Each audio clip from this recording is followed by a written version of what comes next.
Okay.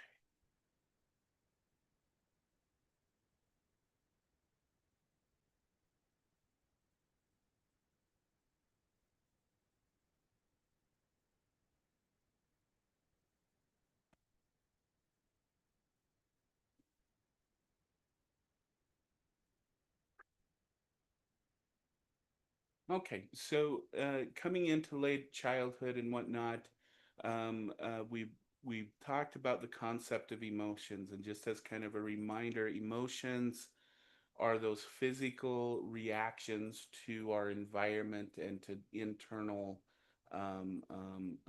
thoughts, as you would say, or processes. So it's a physiological event, and then our feelings are our interpretation of those. And so through early childhood, we emphasize the idea of making sure children have the appropriate label for their emotions. Um, and and so going into middle to a late childhood, when children are kind of testing their emotional responses and emotions among peers rather than kind of in the family system, we start to learn things like what cultural expectations for emotions are. And we learn kind of we practice the modeling skills for how to handle emotions without a parent figure or someone there to calm us down or help us through it and help us understand why we're feeling the way we are. So you'll notice this has two sections. One is this is when we start to learn what culture expects of us. And as I mentioned when we've talked about genderization before, this really occurs in this childhood period from middle to late where boys are reinforced or are punished for aligning with those things we consider masculine men type of emotions, and vice versa for girls. Okay, and from a cultural perspective, this is kind of what we have found that is learned. Girls tend to be able to express and have expressive, be more expressive than boys are. Boys are taught to kind of hold in their emotions and be that term stoic. Okay. However, boys are more encouraged to display emotions of anger or aggression, or what we would consider dominance in the masculine kind of sense. Okay. Now, we should note that some of this is changing. There's some what we call cohort effects, where boys in childhood and in adolescence and even in early adulthood are being quote unquote allowed by society to be more emotionally expressive, and girls are being quote unquote more allowed by our culture and society to have a domineering personality and express anger and aggression without the social cultural backlash that other generations did experience. But with this comes still that background of culture where even young boys and adolescents who express sadness and those kinds of things are still kind of seen as it's must be a bit more clinical. It must be something more severe for that boy to be able to express his emotions in that way. So when a boy, even today in our modern time where it's acceptable, when they express things like sadness and happiness and all of those things, our culture kind of still puts it in that severe clinical kind of, oh my gosh, he's crying kind of category, and assume, and so that emotion that young boy or young adolescent is expressing tends to be taken for more attention than just the experience of being able to express that emotion. And same with girls who express more anger and aggression. While that's acceptable in our current cohort generations, it's still seen as that girl is being over the top or must have some trauma and those kinds of things. So it's taken to almost a clinical end, even though they are just expressing because they've had this permission to to express those things. So even though we have a much more accepting culture with the last few generations, it's still the expression of it is taken as more severe or more clinical for boys and girls to do to kind of go counter to that culture. Okay. During childhood is also when we experience difficulties managing emotions, especially when we come from environments where emotions were not promoted. They were seen as something inferior, or something that there's something wrong with you if you experience emotions. And we see this in two ways, especially in childhood, in externalizing behaviors. This is where we're acting out on the environment. So this is where you get a lot of bullying behavior, a lot of damage. On kind of the clinical end, this is where children can end up with things like conduct disorders, where they're seen as not being able to control themselves when they get angry or when they get upset. Okay. And then we also see this period as internalizing behaviors. Okay. May act hurtful towards themselves instead of others because maybe they've been in an environment where they were severely punished for expressing their emotions. And so they internalize this idea that if I'm sad, it's because of me. There's something wrong with me. If I'm feeling frustrated, it's me that's causing that frustration. Even though, as I hope we've learned in these psychology classes, emotions are a physiological trigger to the environment and the situation.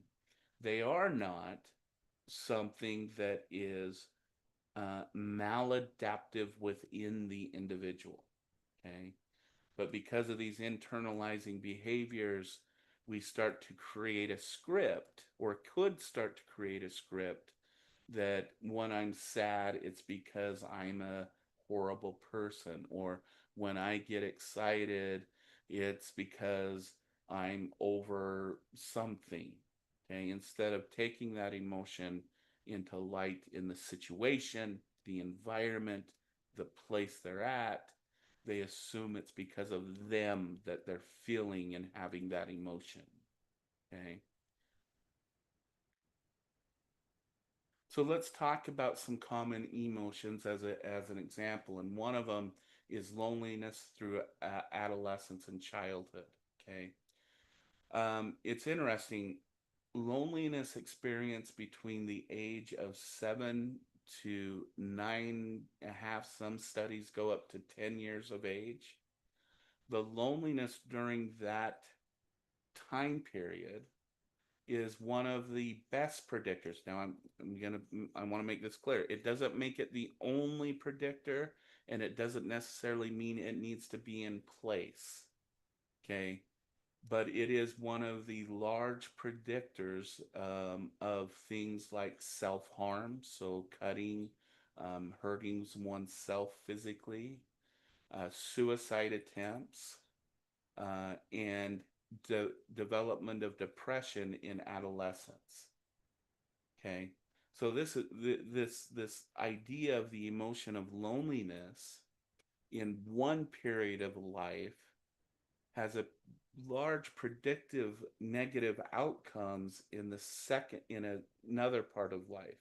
Okay, now this isn't where this just ends. We find that, for example, loneliness in middle adulthood predicts suicide attempts and morbidity and I can't think of the word, morbidity and health issues, and when someone's going to die in later adulthood. So there's two periods in our life where the experience of the emotion of loneliness in one period of time can influence negative outcomes in another period of our life. Okay. So, what is this loneliness thing? Okay. Well, loneliness has, if we look at it from a brain chemistry perspective, and also from a behavioral perspective, loneliness is both a negative emotion. Something is wrong with me. There's something wrong in my world. And so it brings up things like being hyper vigilant, feeling down, feeling sadness, feeling like something's missing. And it is also, and this is the contradiction with loneliness, it's also a positive motivation. So the negative emotions, if you want to put it in brain chemistry terms, is acting in the serotonin areas of the brain, the areas of the brain that deal with sadness, fear, hurt, those kinds of emotional hurt, those kinds of emotions. But it also is a positive emotion that work on the dopaminergic areas of the brain, the areas of the brain that gets us motivated, gets us excited, gets us moving forward. Um, and so it can be very confusing. And so people with chronic loneliness and stuff like this are at higher risk for things like substance abuse to get rid of this contradictory experience. It can lead to things like the development of depression, those kinds of things, if not resolved. But what it's trying to do is it's a signal in our system that something is wrong, but there's something we need to do about it. We need to fix it in some way. Okay. And so what are the two types? There are basically two types of loneliness when we've kind of measured these things and looked at them. One is social loneliness. In a lot of the literature, it's also called social isolation. Okay. Social loneliness is not feeling like you have enough social connections to um, to be okay. Okay, and I often liken this, if you've heard this kind of spill before in any of my other classes, I liken this to how many friends a person needs on Instagram or Facebook or TikTok. Okay, I have a friend who has over 1,000 friends on their Facebook, and if they lose one friend, they go down to 999. They're in a panic mode about why did someone take off? Why someone not there? Okay, and then I have another friend who limits their friends to just friends and family. So they have like 25 friends on Facebook, for example, and they're okay. Okay, and this is kind of the idea behind social loneliness or social isolation.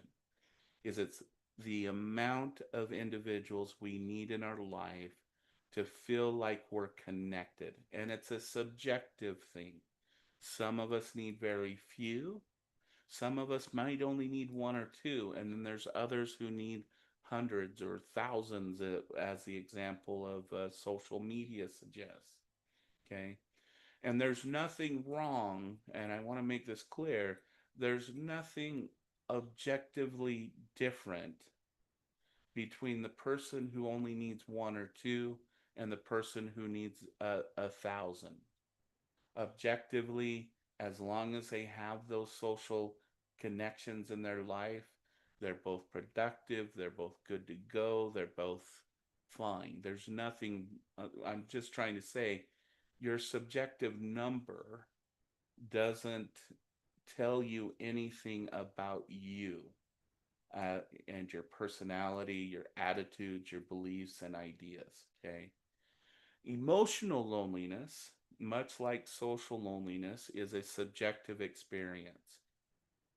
but it is the uh, having at least one person in your life that you could express your emotions to. It's that person you call whenever you have a problem. It's that person who will come to you when they aren't feeling comfortable. They're kind of like that best friend person, but they might not be the person you always hang out with. And that's why I refrain from using the term best friend, but it's an example. Okay.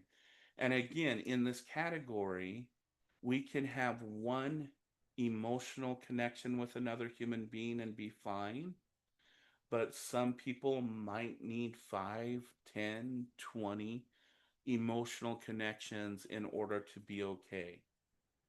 Again, speaking of friends in my life, I have one friend who, when they get in trouble, they can call me and we can talk it through, get through it, and they'll be fine. They're like, okay, I've expressed myself, what you've expressed yourself, we're good.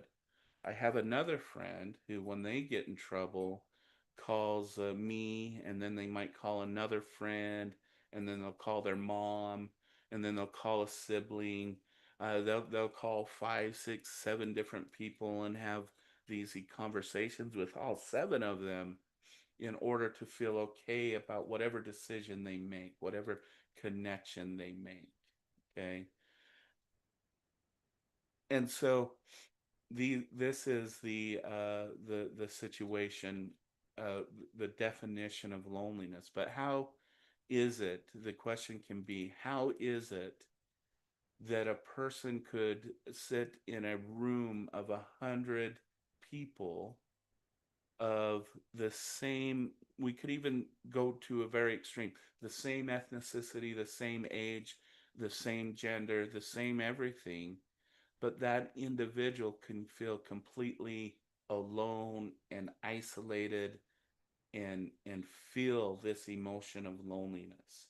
Okay, loneliness has a lot to do with our identity, who we are as a human being, our identity as a woman, a man, a transgender, uh, uh, how much we identify with those things, how much we identify with our age, with our career, and how connected we feel with those things, how connected we feel with our family.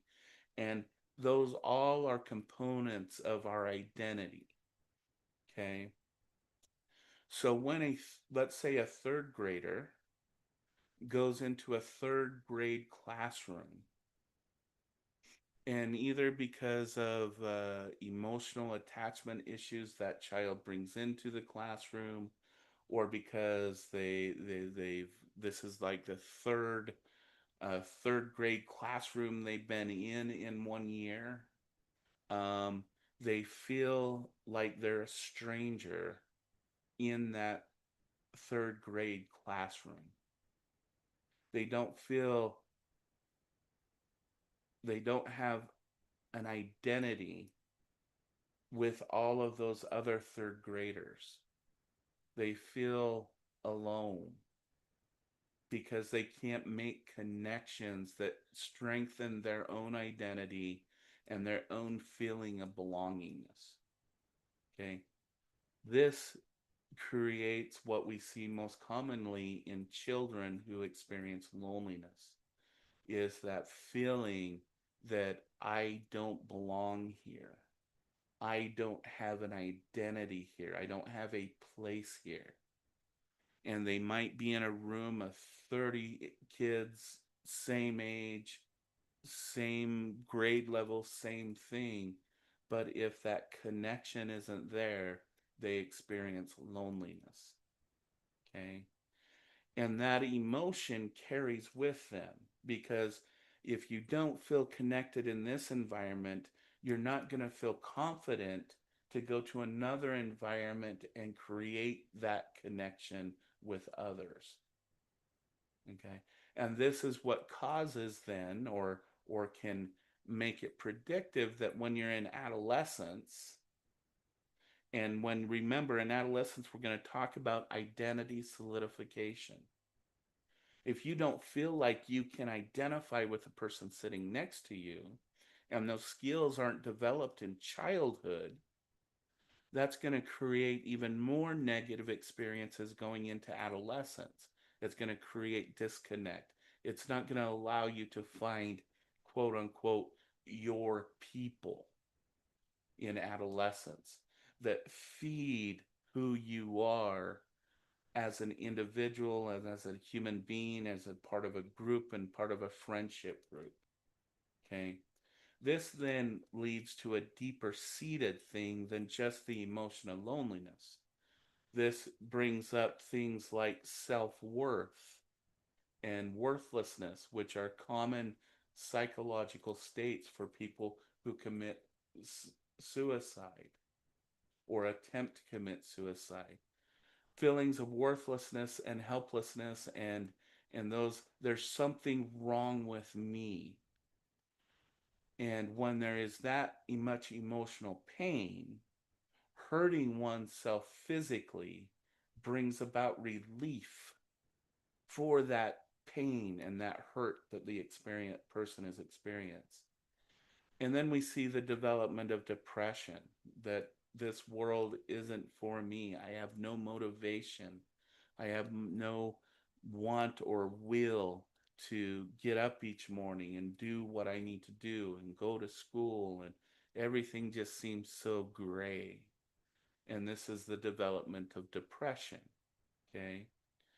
So this is then again why, again, as adults, and something we should take as a lesson, in that when we're in a classroom with children, one of our main focuses should be building a community and a sense of place. Okay. And this is going to lead into then the middle school years, in late childhood and going into adolescence. And I want to just kind of explain this from a social perspective, from a group of studies that was done, where they randomly assigned schools to the traditional education format, where there's a teacher, the student, you come to class, you learn a topic, you leave, those kinds of that kind of interaction. And then other schools were randomly assigned to what's called the belonging school, where a lot of the focus was on creating a school identity. So identifying with the school's mascot, being proud of being a member of that school. And they purposely provided an identity within that. The classrooms were about you belonging here, not you being here to get a skill to go on in line. That people and the teachers purposely were trained on how to gain students' input and share information with each other and those kinds of things. Okay. Same content was taught in either school, but the school that focused on belonging, on identity, on having a sense of place had the highest graduation rates, had the highest GPA rates, had the highest go to college rates compared to those schools that were done just traditionally. Okay. So here we see this area of emotions and identity and belonging becoming an important aspect of childhood through adolescence. Okay. So for just a few minutes, I want to talk about some very common disorders in life. One is anxiety disorders, and the other is depressive disorders. And we should note, and this is important to note, there's been a myth that says children can't develop an anxiety disorder or depression. They certainly can. And the ages of diagnosis for anxiety and depression are getting younger and younger. And so we need to just kind of put this out there out front, that the disorder of anxiety and depression are becoming more and more prevalent in childhood and through adolescence, and they're not just within the domain of adulthood. Okay. But we should talk about a couple things. One is fear versus anxiety, and the difference between kind of what we would consider negative anxiety and positive anxiety. Okay, because these tend to get mixed up. So, first of all, we need to separate what is the difference between fear and anxiety, because physiologically they feel the same. But fear is a response to a real event. So, someone threatening you, someone driving very fast towards you, those kinds of things, those real events then evoke fear, which then evoke the physiological fight or flight response. Okay. Anxiety, on the other hand, which is much like fear, is is a response to um, events that may occur or may not occur, or that are occurring within the mind uh, rather than in the moment of time. Okay, so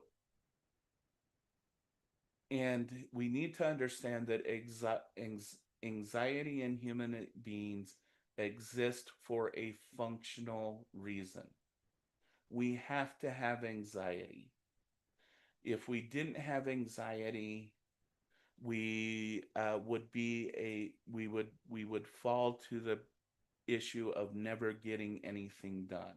Okay, so I want to talk about positive anxiety first, because having anxiety is important if it's based upon reality and the reality the person's going to. So, positive anxiety. I have a test on Friday. That should lift my anxiety level and my worry level and my physiological awareness level to make it so I start to study, because I'm anxious about that test. So I need to study. I need to work on getting ready for the exam, or the paper that's due. Um, Other anxiety. My car breaks down, but I need to get to work. Okay. Well, if we didn't experience anxiety, we just kind of go, I'll get the car and I'll get to work later. I don't care. The car's broke, so I'm not going to go to work. I have an excuse. No, what anxiety does is starts the problem solving process of how do I fix my car, and do I have any resources that can get me to work? It starts the planning process. Okay. Negative anxiety, or what we get close to what are called anxiety disorders, is when, if you want to put it this way, our physiological systems hijack that natural anxiety system and amp it up. Okay. So, for example, negative anxiety, or what we would consider an anxiety disorder, is a level anxiety that is severe, meaning that it's out of proportion for what the person is going through. It lasts a long time, and it is across situations, meaning that the anxiety, even when the person experienced what started the anxiety is still there. They're constantly thinking, did I do it right? Did I do it wrong? Am I this or am I that? Okay. That anxiety follows them even after they've resolved the anxiety provoking stimulus, as you would say. The other part of this lasts a long time is anxiety isn't situationally based. When someone has an anxiety disorder, they're anxious at work, they're anxious at home, they're anxious at a social event. They can even be anxious while they're driving their car, meaning that it's a level of anxiety that is continually there. Okay. And then the last part of when anxiety has hijacked our system is when it interferes with our normal functioning, meaning we're not able to engage in school. We're not able to plan how I can get that car fixed and how I should communicate with my employer or get to work or any of those things. We just say, nah, I'm not doing this today. uh-uh, I'm gonna go back to bed, or I'm gonna go back to playing games, whatever it may be that you do to kind of relieve that anxiety. Okay, that's what we say, what we mean when we say it interferes with normal functioning. Okay, now there's some things that we should say about people who develop anxiety disorders. One, there is nothing wrong with them. Okay, a lot of anxiety disorders evolve out of unresolved issues. They can evolve out of constantly moving and constant change in the person's life. Okay. But it also has a biological component where the system becomes very active and very reactive to the environment. Okay. So anxiety disorders start to evolve, we find, in especially late childhood.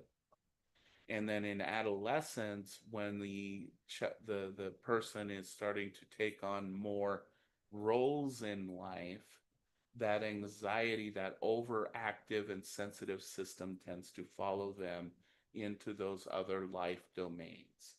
Okay.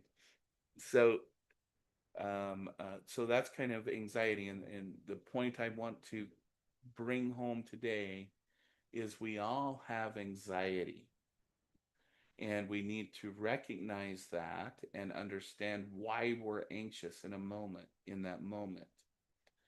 When that anxiety is to a level of severity that it becomes debilitating, doesn't allow us to try and figure out and solve the problem of the anxiety. And when that anxiety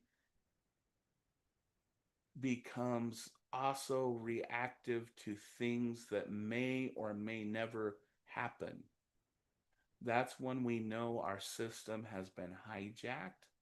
And it's a good idea to start to look at a formalized type of treatment, both biological, psychological, and social, to help bring that system under control and make it so the person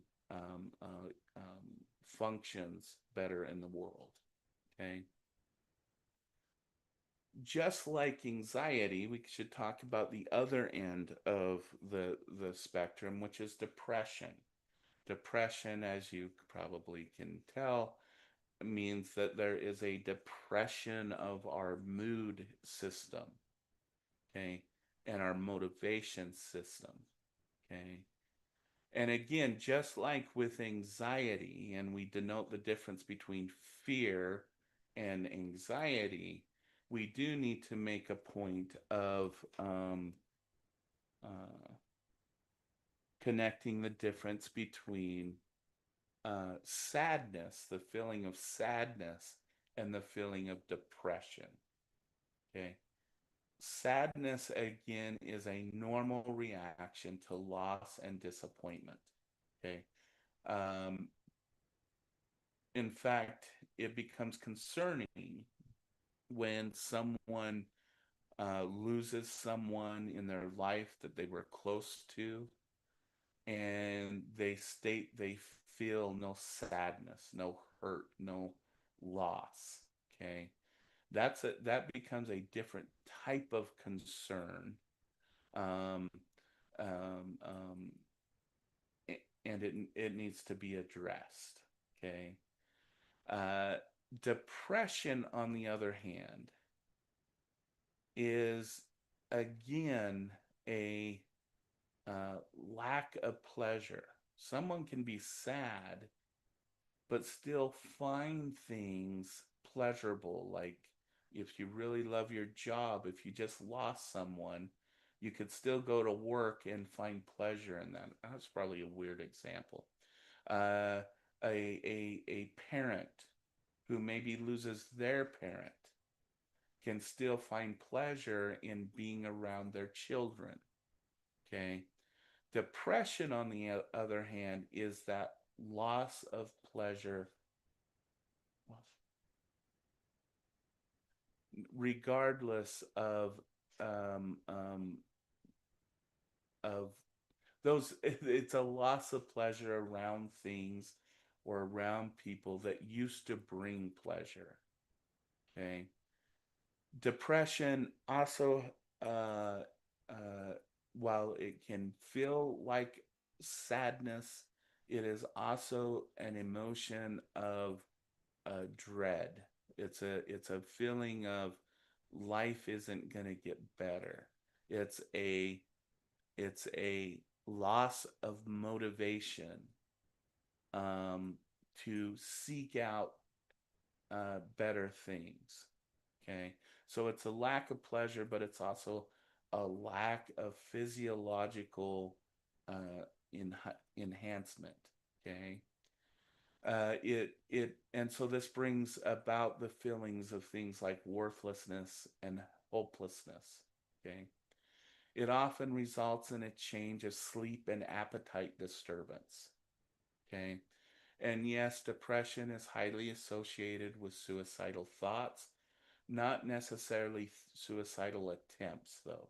And I'll differentiate those here in just a minute. How depression is related to suicidal thoughts, but not necessarily suicidal attempts. Okay. We should note that depressed clinical depression, just like anxiety disorders, are long lasting. They're not situationally based, meaning a person just doesn't feel depressed when they go to work, but they feel depressed when they're at work, when they're at home, when they're, again, like driving their car in a social situation. And again, it disrupts their ability to function. Two main areas that we see with depression are things like sleep and appetite. With depression, people can either become sleep a lot less, or they sleep too much. Okay. Or they either overeat or they sometimes even stop eating at all. Okay. So we see these disturbances that then result in avoidance of work, avoidance of responsibility, avoidance of doing those other life things that make us functional in our world. Okay. Um, so I mentioned at the beginning of this, just like I did at the beginning of anxiety, we do have functional depression. Most everyone in our life, will go through depression in some way or another. Okay. But depression that is functional is a depression that is telling us something needs to change, that we can't stay where we're at because this is the consequence of it. So, depression, when we experience it, is our body saying, this is what life is going to be like unless we make a change. Okay. So, for example, depression is common with people who experience a loss of a loved one, and they go through depression and almost, and sometimes even clinical level depression. But once they start to regain social connections and what they lost in the individual that they lost in other ways, that can bring them out of their depression. People from in the workplace who find themselves experiencing depression when they get to work, um, is kind of this thing. Hey, you need to change your work life, yeah, and whatnot. Okay, so depression has a functional reason, and 90% of people who experience depression, it will resolve within 90 days, as long as you work on it and you figure out what is making you depressed and you work on those things. However, for 10% of people who experience depression, they develop what's being called here is clinical depression. Okay. And there's different types of clinical depressions. There's generalized depression. This is where the person is depressed for the majority of the time, across situations, across moments. There's depression known as seasonal affective depression, where people tend to have depression across domains, across situations during certain seasons of the year. You probably have heard of postpartum depression, um, um, and the like. Those are all kind of situationally based depressions that affect all aspects of one's life. So, for my example being is postpartum depression isn't just about depression of being a mother and having a child. It tends to go into all domains. Their depression uh, goes into the domain of their intimate relationship, to their work aspirations or their career, into their relationships with other people. And so, and that is kind of, what we mean by clinical types of depression. Okay. Just like anxiety, clinical depression is a hijacking of that normal depression system that tells us, hey, this part of our life is not okay and something needs to change. This is a hijacking of the system, and it's a complex interaction between biology, genetics, psychosocial factors, and family factors. Just like things like diabetes and those kinds of things, development of the clinical depression is usually a combination of biological susceptibility and the person's interaction with their world. Okay. And so, again, when we get to childhood and adolescence, when a child loses interest in all domains of their life, when they lack energy or they can't sleep or they sleep too much, these are all kind of those warning signs that this system that generally moves us away from something into hopefully something better has been hijacked. And again, it can lead to a lot of life issues, substance use, inability to maintain employment, inability to have intimate and close relationships, and they have a severe impact on the individual. And again, when we get across that line of that system being hijacked, it's important to encourage getting help, seeking remedies on the biological, social, and emotional levels, and those kinds of things. So, the next thing I want to talk about is siblings. And in this context, what I want to talk about is, for example, the difference between only child, child order, those kinds of things. And what I hope to do is to dispel some myths about only child and first, second, third born and all of those kinds of things. That's kind of where we're headed for this small section. So, only child, okay? Yeah, especially in earlier generations, having an only child was seen as kind of taboo, because it was believed that children need to have siblings to learn from, to grow from, to learn socio emotional development, all of those kinds of things. Okay.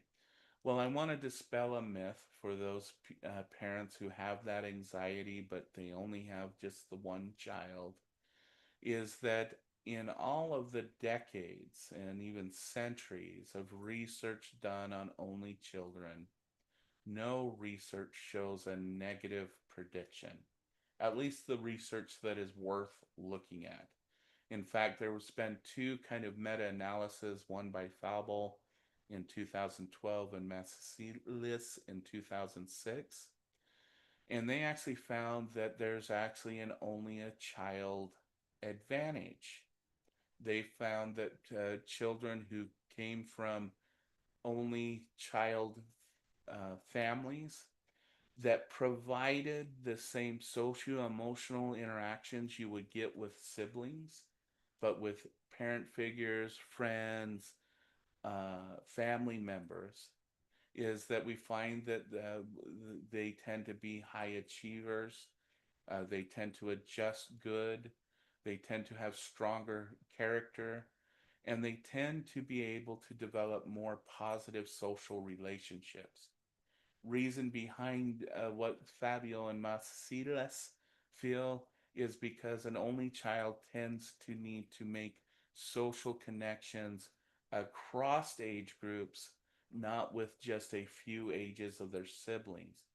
So only children tend to be able to socially adjust to interacting with adults and other age groups because their experience hasn't been limited to the age of their siblings or the age of their peers. Okay. So for those people who have only children and only child, please, the myth about them being less socially adjusted, badder, quote unquote, less good at things, quote unquote. That's a myth, at least from a scientific perspective, that is still out there in popular culture. Oh my goodness, this is really hard to read. Um, so, what about siblings?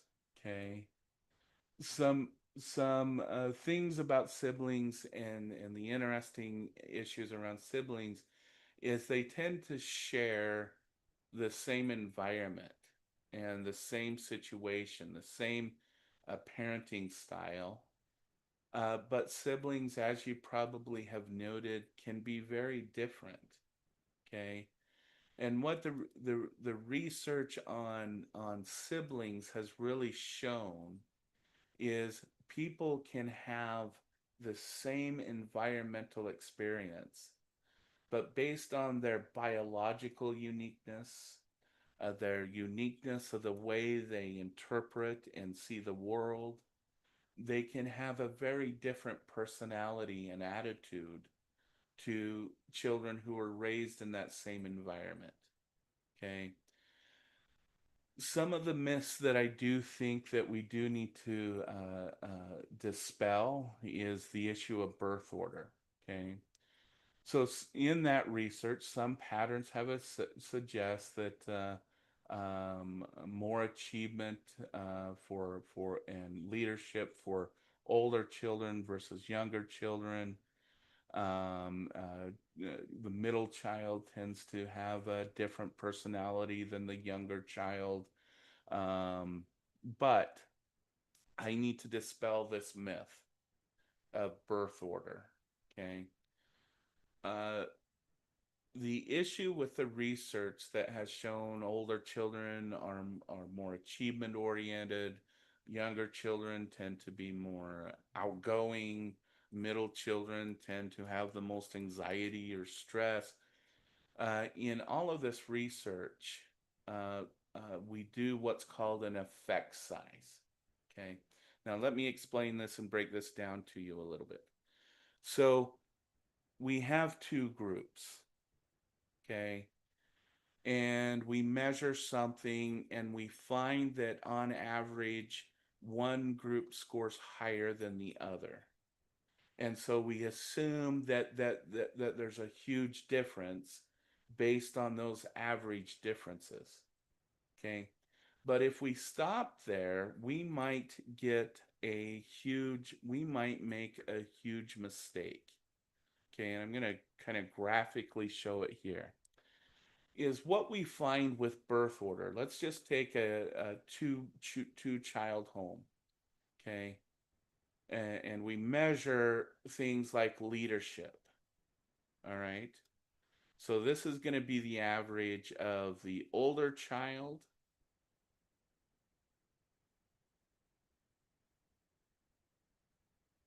I'm going to draw this very slowly so it tries to make sense.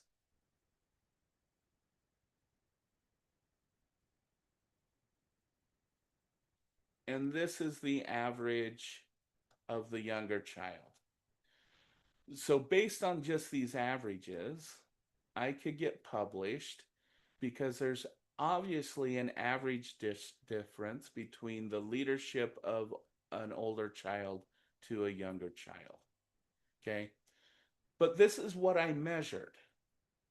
There's something called an effect size. An effect size tells you how large that difference is based upon all of the scores between older and younger children. Okay. The effect size for things like achievement and leadership, which are the two most common things that researchers have researched with birth order, tends to be 1%, less than 1%. Okay. What does that mean? Well, that means that about a 0.5% or less of older children scoring higher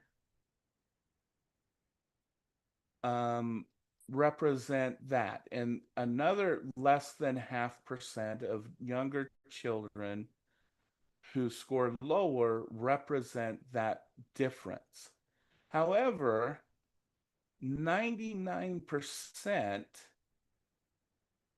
of whether one's leadership score has nothing to do with birth order, has nothing to do with being an older versus younger child. And this is what we find, and I burst a lot of bubbles with this one. We find that where you were born in the group of siblings you're in only predicts less than 1% of who you are. Okay. Now, the question is okay, so that's research. Then why is there this myth about birth order, about the oldest, middle child, and young child? Well, what we have found in research goes back to a famous social psychology concept called confirmation bias. That what we find is that when we measure these things, people who strongly believe that birth order matters, there's a difference between the oldest, middle, and youngest, do what we call a confirmation bias, meaning that they look at the oldest child and they only focus on their successes. They look at the middle child and only focus on their anxieties, their depression, and their confusion. And they only look at the youngest child for their privilege, as an example. And they completely ignore all of the other things that make those three siblings the same. Okay. So, with this developmental class, it's not always helpful to say, well, are you the youngest or the oldest child? If you do that, especially if you're going into the helping skills fields or trying to help someone, you're going to miss a whole lot of information about that person that makes them who they are. So, just want to bring this up. Yes, there are very, very slight differences, but it only explains less than 1% of the human being we are. Okay? So I just want to bring that up. The other, okay, let's go on from there. Okay. Uh, You know what, gang? I'm gonna do this. I didn't realize we had a little bit more to go on this one. So we still have some different groups. We need to go through parenting, peer reject, gender friendships, and bullying.